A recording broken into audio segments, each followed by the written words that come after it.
Hello అండి, అందరికీ నమస్కారం.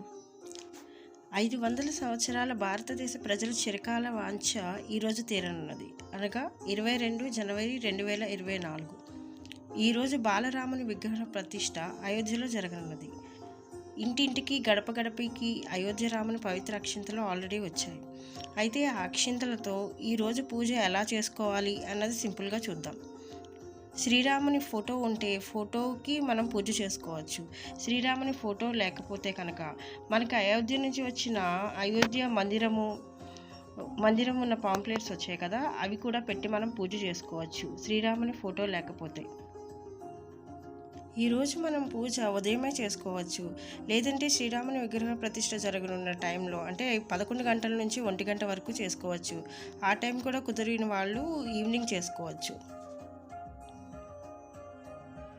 శ్రీరామునికి ఇష్టమైన తులసి దళాలతో ఈరోజు శ్రీరాముని పూజించడం చాలా మంచిది. మనకి అయోధ్య నుంచి వచ్చిన అక్షింతలు ఉన్నాయి కదా, ఆ అక్షింతలని మన ఇంట్లో ఉన్న అక్షింతలతో కలుపుకోవాలి. అంటే బియ్యంలో ఆవు నెయ్యి వేసి కలిపి ఈ అక్షింతలతో శ్రీరాముని పూజించాలి. ఈరోజు శ్రీరాముని భక్తి శ్రద్ధలతో శ్రీరాముని విజయ మహామంత్రమైన శ్రీరామ జయ రామ జయ జయ రామ అంటూ శ్రీరాముని పూజించాలి.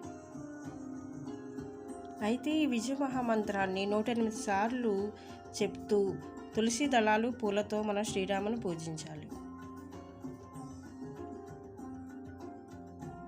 అయితే శ్రీరామునికి నైవేద్యం ఏం పెట్టాలి అంటే, శ్రీరామునికి ఎంతో ఇష్టమైన చలివిడి వడపప్పు పానకాన్ని మనం ప్రసాదంగా ఈరోజు సమర్పించాలి.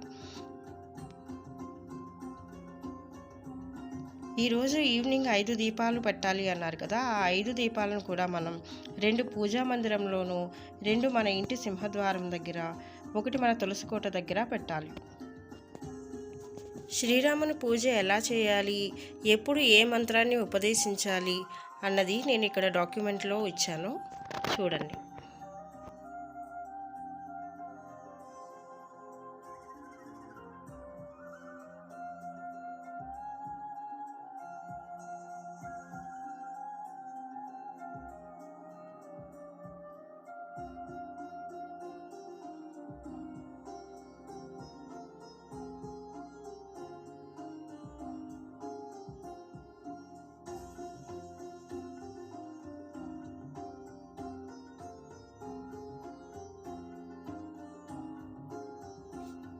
అందరూ శ్రీరాముని పూజ చేసుకొని ఆ శ్రీరాముని కృపా కటాక్షాలను పొందాలని ఆశిస్తున్నాను.